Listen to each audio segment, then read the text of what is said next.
scary skeletons and shivers down your spine. Thank you so much for tuning in. I hope you guys really enjoy the story that I'm about to tell. So tonight's stories are actually going to be a few short stories that are from my old haunted house growing up. My first story for tonight is going to be the story that my sisters actually discovered I had a doppelganger ghost in our house. So my second oldest sister is the one who actually discovered this ghost. She saw her for the first time. She actually went down into our basement to go get something from her bedroom, and she passed what she thought was me at the time. As she was entering into the bedroom, she said something to me, no response, and she was just like, okay, whatever, snotty little kid, and went into her bedroom to get whatever she needed.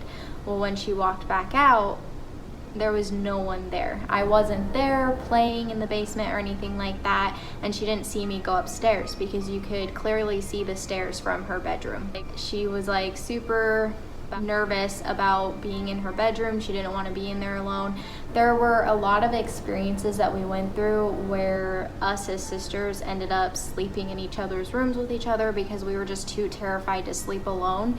And this was one of the situations where she asked for us to come and sleep on the floor in her bedroom just so she wasn't sleeping alone, because it freaked her out that much that she thought I was downstairs in the basement with her and came out and she was all alone.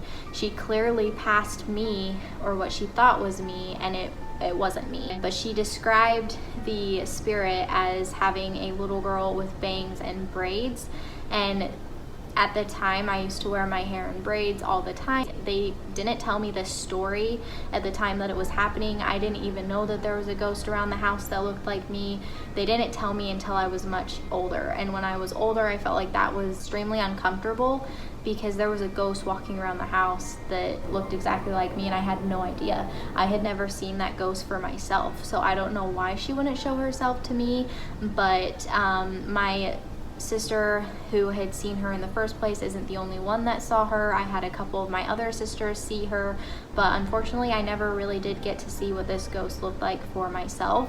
But it freaked every single one of them out because they always thought it was me when they saw her, and then when I would come either from upstairs in my bedroom or from a completely different place than where they thought that they saw me. As much as we were dealing with the paranormal, it still is an eerie feeling when you have an experience like that, especially when you think it's a family member and it turns out to be something completely different. We were all pretty young at this time. I mean, when all of this was going on, my oldest sister was 16, and there's 12 years between me and my oldest sister. So we were very young to be going through these like crazy ghost experiences and seeing full-on apparitions. We were scared to be in our own house. There were a lot of nights that we were arm in arm going to the bathroom because nobody wanted to go upstairs and through the dark hallway by themselves. And I feel like we had a lot of slumber parties down into the basement because that was the biggest space where we could all just make beds and sleep together because nobody wanted to be alone in a room. And I did share a bedroom with 3 of my sisters, and then we only had our 2 oldest sisters down in the basement. But we all just wanted to be together. We didn't like being separated because we just were so freaked out of all the ghosts that we kept experiencing and stuff that we were just trying to build a confidence level by being together. We felt stronger together, and we felt like there wasn't going to be a creepy ghost that was going to do any harm on us or anything like that as long as we were together. For the most part, it did work. Whenever we were together, we really didn't see like full-on apparitions where you could see their face and their body and everything. There was a time when we were all in my oldest sister's bedroom together. We were downstairs in my oldest sister's room. We were all watching a movie together. We were just like having some sister time. Well, we got Toasty sitting in her room with the door closed, but the door closed because staring out into our living room area in our basement was just creepy. You always felt like someone was staring at you. So we purposely had the door closed because we were just trying to not freak ourselves out, but it got too hot having all 6 of us into one room. So we opened the door, and as soon as we opened the door, we all saw a figure standing near our fireplace that we had. We all freaked out. I can't even tell you how much we were screaming and just freaking out. And I know you probably shouldn't react that way, but you have a bunch of young girls together and we all just saw a dark figure standing in our basement. You honestly think somebody's in your house. And when your mom's not home and you think someone's in your house, like you freak out. And I know we definitely didn't handle the situation correctly, but we were terrified. So we were screaming and just freaking out, and the figure disappeared. So we knew there wasn't an intruder in the house, so we were safe in that aspect, but it's still, you know, it's raw when you see a spirit. No matter how many spirits we kept seeing, it still is a different experience with each one. It's a different scare. Each spirit has their own energies that they give off, and whether they are a good spirit or a bad spirit, it's pretty evident by the energies that they give off. And I feel like that dark figure that we saw was definitely on the creepier spectrum than the little girl that my older sisters also had seen. So in the mornings when my mom would wake all of us up, she would actually turn her stereo on and play songs and try to get everyone in a good mood to wake us up for school. She was up getting ready for work. Mostly in the morning, sometimes at night we would kind of have a little dance party with all of us girls and dance to my mom's stereo, but it never had electrical issues really. And there was a point when the stereo would kind of just go off by itself at random times. It would either be in the middle of the night, at random points in the day, it would just go off by itself. We thought maybe it was that the radio was just getting old and that's why it was just kind of being crazy and going off on its own. So we tried to move it to different places in the house, but it kept happening where the radio would just go off on its own. So we were all pretty freaked out by the radio. We didn't like going into, my mom called it her nice room. She had her good furniture and all of her decorations in that room, and that's where she left her stereo. So we never really liked going into that room anyways, but with the stereo going off on its own, it just freaked us out even more that we never really wanted to spend time in that room. And honestly, if you walked by it at night, we would like avoid looking into it because you were afraid of seeing something there, because it just felt like anytime you passed that like entryway, there was something staring back at you, and it just always felt like eyes were on you. It was the creepiest feeling going by there, and so especially at nighttime, you just did not want to look in there because you were afraid of seeing something. The radio going off, it just kind of confirmed our fears and everything, that there was just something strange with that room. When we moved to our new house, we brought my mom's same radio with us and we plugged it in, and it never went off on its own again. So it really only went off on its own in that house when it was in that room. That just kind of confirmed our feelings with it being paranormal related to the radio going off, was that once we moved locations, it just quit going off. So it didn't seem like it was wiring with the radio or anything.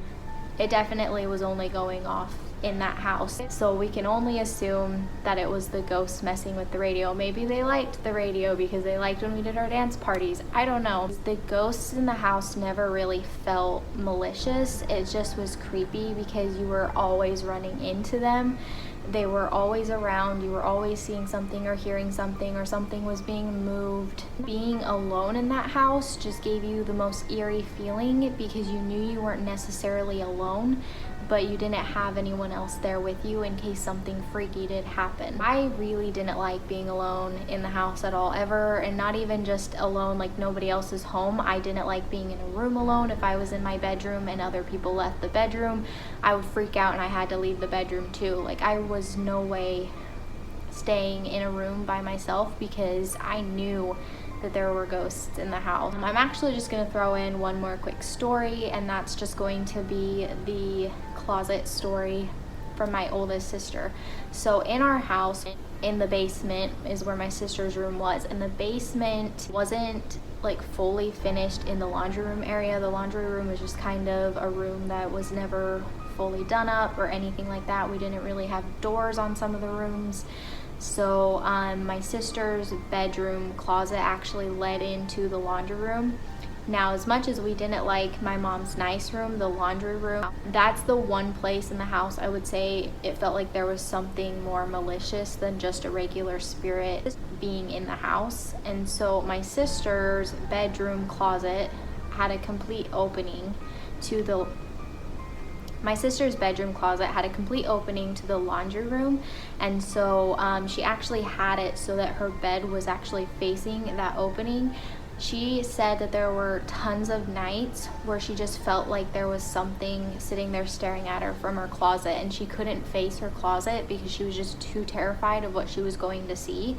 And so there were a few nights where we would go and kind of sleep in my sister's room with her. We would, you know, hang out in there until late, so we would all just kind of have a big slumber party in her room. We would see a face appear from the laundry room side staring in at her through her closet.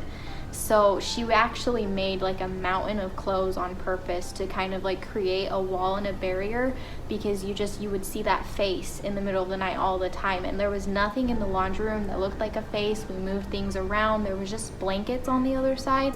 The face just, it was like a witch's face. It was the creepiest looking face ever. And if there's an entity that's trying to scare you, or it's trying to present itself to scare you, it doesn't have the best intentions, and it's not a good entity. If it's just a normal ghost and they have no ill intentions, they're not going to try to scare you. But this spirit was intentionally trying to scare us. It had a very creepy appearance, and that is enough for me to say that that was an evil spirit. And I really didn't spend much time in that laundry room. I hated helping with laundry. It was the worst room of the house, and I think that's why the basement was such a hot spot for the activity, is because whatever spirit was in there, I feel like definitely fueled the rest of the house and the rest of the activity. That's kind of all my stories that I have for you guys today. I hope you guys enjoyed hearing about my creepy haunted house.